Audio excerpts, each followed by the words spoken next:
Nick, do you have a pitching rotation in mind for this weekend? We do. We have a couple guys lined up tomorrow, but we'll make that announcement right around game time. Nick, you're obviously familiar with Brendan McKay as a hitter, but you've not seen him on the mound yet. What are your impressions of him this season that he's had? He's had a special season. I mean, guys, when you think about what he's been able to accomplish, right? I mean, the last guy to maybe do something similar was AJ, right? That's hard. When you start thinking about what is there, close to 300 baseball programs, and when you think about a guy that can perform at that high a level on both sides of the ball, that's pretty impressive. So as a pitcher, he just commands the fastball. He can move it in and out. He can cut it sometimes. He can, land his breaking ball, his changeup for a strike. He poses a lot of challenges on the mound, and there's a reason why his record's the way he is, and he has as many strikeouts as he does. They're hitters for like McKay and Ellis, guys who can run the ball out of the park. They have an incredible sense of the strike zone for power hitters. What do you see out of those guys as you prepare your pitchers? Well, their offense is balanced. They got 3 guys with double-digit stolen bases. They got 7 guys with double-digit doubles. They got guys that can, as you mentioned, control the strike zone through their strike zone awareness.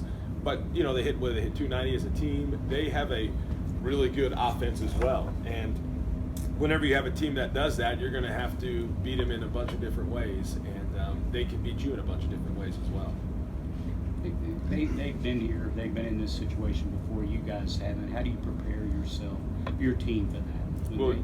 For being in a super regional where I think this is like their 5th straight or something like that. No, it is their 5th straight, and you know what? I think you guys have been around me long enough. I believe in brutal honesty, right? I mean, their program's in a different place than ours, right? I mean, this is their 5th one in a row. This is our first time in school history, but at the same time, our message to our team all year has been to do things that have never been done before.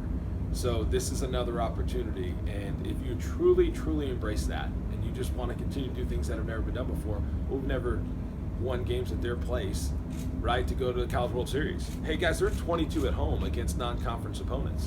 There's a non-conference team has not come in there and beat them. So that's going to be the message to the team. Hey, let's just keep doing what we've been doing. We've been trying to do things that have never been done before, and you know what? This weekend, what another awesome opportunity to try to do that. So do you feel like you guys can come in there loose with the attitude of we got everything to gain and nothing to lose in this sort of situation? If they don't, I'll be extremely disappointed. Riley said that when you guys went there, that you played with a different level of comfort than when Louisville came here. How do you did you see that, and how do you guard against that this weekend? Yeah, you know what? I thought our guys took it a little too personal the first time, right? And that was the week where we had an awesome week, right? And we didn't play as well. We didn't play as well early in the game. I think if you remember, our bullpen put up a bunch of zeros late, and we had a chance to take the lead in the 9th. And so obviously we played them the second time, and anytime you play a team at home, obviously teams are more comfortable, right? I think their team and our team are totally different places now than we were maybe a month and a half ago or 2 months ago. And you know what? That's supposed to happen throughout the college baseball season. I'm looking at a pair of tickets behind the plate for this game on StubHub for $480. What do you think about just the level of excitement for this particular matchup in this state? That people are clamoring, and Kentucky fans are mad they can't get more tickets and all those things. I'm really happy for the state of Kentucky because I've always said this: if their team can be good and our team can be good at the same time, that's really good for our state. And you know who's getting a lot of attention from the national media is both programs, right? I mean, there's a lot of people talking about that. When you start thinking about all the other states and all the other teams they can be talking about, a lot of them are talking about our state and our team. So that's really neat. And I love what Coach Stoop said. He's like, man, we're talking about football. We need to be talking about baseball, right? That was really neat because a lot of people are starting to get excited. How far has Zach Thompson come along in the short time you've had him here? Oh, he's really grown. And I remember I got hired on a Tuesday, June 14th. It hadn't even been 365 days yet. I was just meeting with Aaron Hogue, and we were just talking about that. But he was the first family I went to go see. I got hired. I did my press conference on Tuesday. I was in the office on Wednesday, and I was gone. I think it was Thursday or Friday. And he's a special player, and he's grown. When you really think about in all areas of his game, his fastball command's gotten better, his breaking ball's gotten better, his changeup's gotten better, his ability to hold runners. And when you start going through the checklist of things as far as on the field goes, I mean, he's really gotten better in every single area, and that's fun to watch. He's a very, very good talent, as you guys know. think you're one of these unique coaches that doesn't mind looking ahead. You told us early on you love dessert. You're looking at dessert even when you're eating your entrees. How sweet was this past weekend? Was that dessert, or is dessert still yet to come for you guys? So I reminded our team yesterday, the first hashtag I ever sent them, I got hired on June 14th. I did the press conference in the afternoon, if you remember, right? Mitch and them came down. They picked up Kristen Reeves and I, father-in-law, mother-in-law, and we did the press conference Tuesday afternoon. And Wednesday was my first day in the office. And Wednesday was the first day I sent them a group me message, and the first hashtag I ever sent them was Omaha 2017. As you mentioned, I'm looking ahead, right? I want to know where I'm going, right? And so that's been the goal. And then the second day I sent them a message about us having to win a national championship, right? So Omaha's the destination, but the goal is to win the whole thing. And as long as I'm the head coach here, that will always be the on-field goal. And it doesn't bother me to look ahead. So I sat up right here, a little different stage, and told you that when we were going to do this, it's going to be even sweeter because it was going to have to be harder. And so that was just one step. We have to win the whole thing for us to accomplish our ultimate goal. Nick, after you took over, how long before you knew your kids were really buying in? Well, you know, the first team meeting, I mean, I couldn't believe it. It was like 2 hours, a little under 2 hours. And look, they were locked in. Like, I don't even have everybody's eye contact right now in this room. I'm telling you, for 2 hours, I sat there, and those guys never took their eyes off me. And at that moment, I thought to myself, well, okay, at least they're going to maybe have a teachable spirit, right? Or they're probably like, who's this crazy guy with all this energy on his staff? You talk about the energy, your energy level went a couple of notches higher this past weekend than the regular season. How has your mentality changed, knowing, if it has at all, that Omaha is 2 wins away? I hope it hasn't changed. I hope you guys, if you would say to me that, man, this guy's the same guy that stood there on June 14th, a little less than a year ago, and I'm the same guy. And I know, John, you're my guy that's going to hold me accountable for that in the media. But I hope I haven't. Have I got a little bit more intense with maybe some umpires or things like that? Yeah, maybe. But I hope I want to be, because you know what? Wins and losses will never define who I am or define who our team is. But I want to be the same guy. But I cannot tell you guys enough how happy I am to hear our players talk about pouring themselves into the team. Right? I mean, is that not unbelievable to hear like Riley Mahan talk about just serving his team and doing whatever he can to help our team? Like, who wouldn't want to hear that? And I'm about to share this with our team. You guys brought up the cup hat. We talked about how he built that cup hat one cup at a time, right? I want you guys to think about this. This is unbelievable, and this is how this works. Out of all the guys and everything that happened in our program, I think you guys would all agree ESPN is the worldwide leader in sports, right? Who and what about the University of Kentucky got on ESPN? The cup hat. The guy that poured himself into the team the most. I want you to think about that. It wasn't the Grand Slam. It wasn't the dog pile. It wasn't any of that. The guy that got on ESPN was the guy that had the cup hat. And by the way, what was he doing? He was chasing a foul ball to serve his team. That's the guy that got on SportsCenter. Oh, and by the way, that just happened to bleed over into our team, and we actually happened to win a championship and do something that's never been done before. So I'm about to share this with our team. That's how life works, right? Who's the guy and everybody that wants to pull for? The guy that's just the most selfless person. That's how this works. How do you not root for that guy?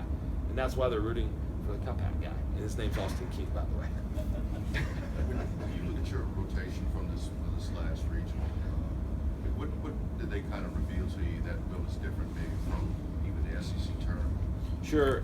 That is an awesome question, because our rotation has been the same every weekend, right, up until this. And I truly, truly believe this. As the season goes on, things change, right? I mean, we made a change with Cole Cottom catching there on, Sunday. But things change all the time. And you know what? This was one of those unique years where our rotation stayed the same. I haven't coached many teams where you look up and you go, wow, for 15 straight weeks, our rotation has been exactly what it's been. And matter of fact, I don't know if there's a team in our league that's had the same rotation every week, and I think we might be the only team, and don't quote me on that, but So as the season goes, when you start getting into tournament play like the SEC tournament, and then they started getting mixed up and switched up, and guys started falling on different days. So I believe in my heart, had we stayed on the normal traditional Friday, Saturday, Sunday, but when we started playing on Thursdays, then we had to start playing on Wednesdays, and our rotation got a little jumbled up and different. But at the same time, I'm comfortable with that, because I've told our team from day one, the most important pitcher on the mound for us, our number one pitcher, is whoever's on the mound at that time. That's our number one pitcher. Why is the third inning any more important than the first inning or the ninth inning or the eighth inning? So I've wired our guys that way, and so whoever is pitching for us at that time is our number one pitcher. But your number one pitcher, he's an imposing presence, and so. But this last series, especially coming in relief, what is he showing you now? I think for me, more than anything, he's just proven why the coaches and the people in our league voted him the SEC Pitcher of the Year. Because, when you start thinking about how he won a game for us and he saved a game for us, he can do a lot of different things. And I mentioned this the other day, when he's pitching, we're really good coaches. It's really good to just sit there like, man, they really know what they're doing. And I give Coach Bellinger a lot of credit. He's really helped him. And he's really grown, but he can do a lot of things for us. Zach Pop looked like he was really letting it go when he was warming up in the bullpen the other day. You haven't had him for a month, 5 weeks, whatever it's been. His addition, when healthy, means what to a bullpen that ESPN kept saying, oh, they're depleted. What's he bring back?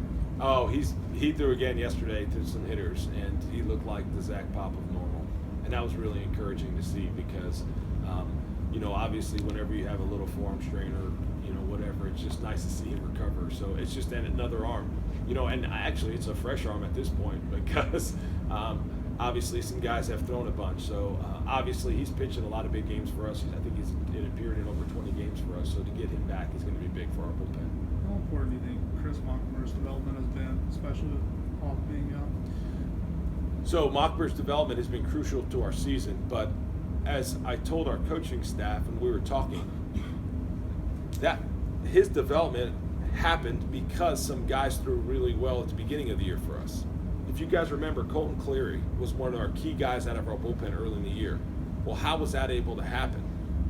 Right? So Cleary's throwing great, but we were able to get Mockmer in there at certain times, and we were able to bring him along at a rate that was productive for his development. But that was only possible because of guys like Brad Schinzer and Colton Cleary, and the job that Zach Pop did early in the year for us. That allowed Mockmer to just keep growing, and then each time out, I think we all saw it. He just kept getting better and better and better and better and better, and now you feel like he's a really good option out of the bullpen. What's your impressions of Aaron Smith? You saw him, I guess, in one of the games you played. What's your impressions of him?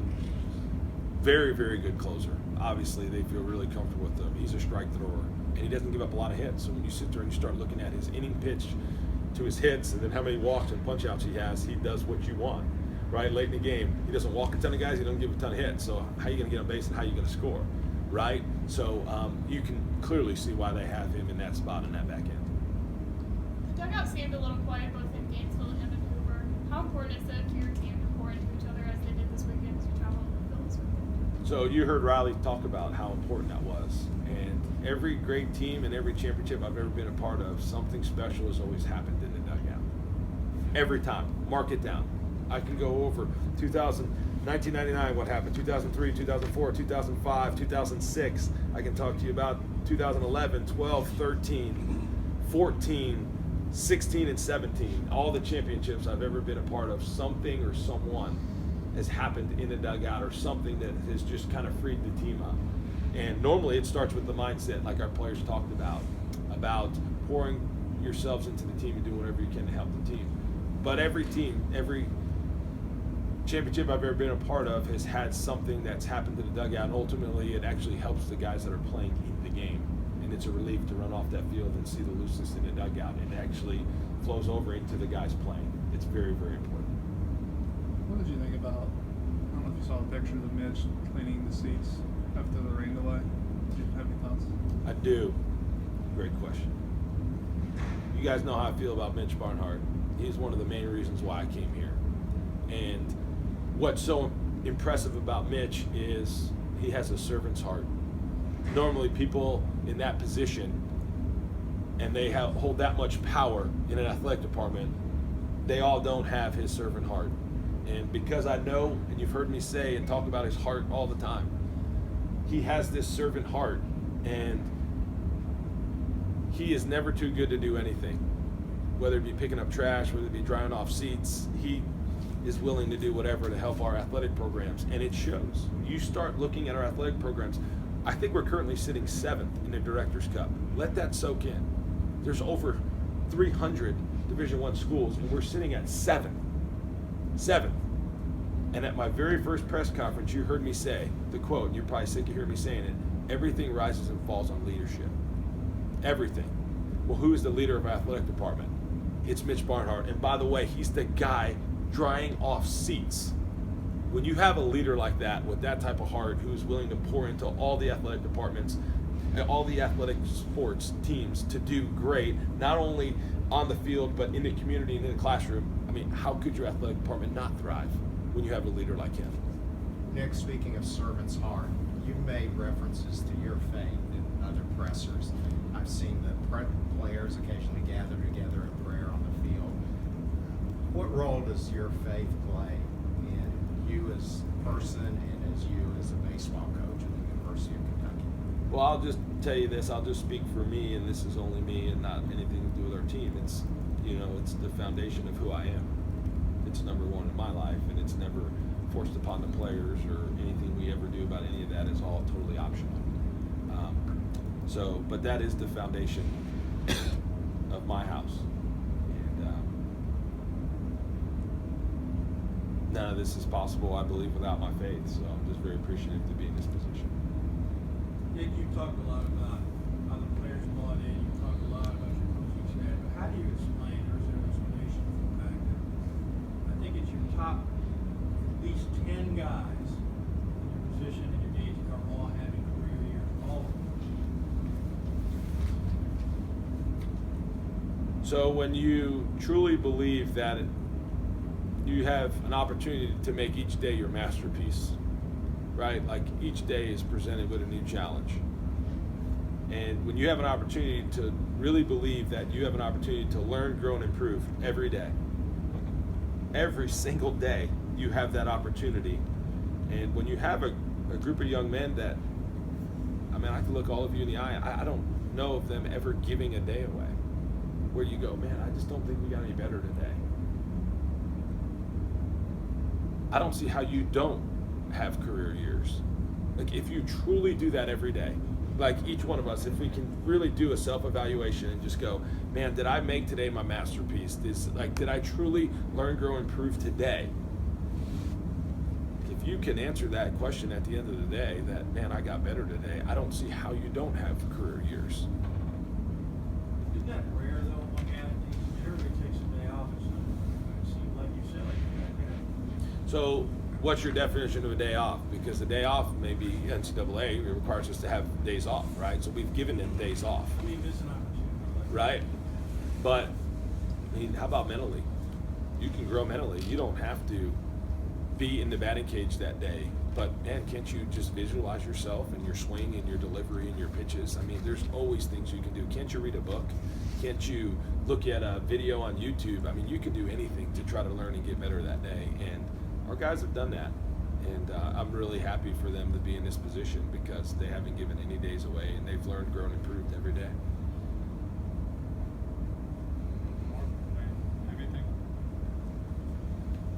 Look forward to seeing you guys over there. Go Cats.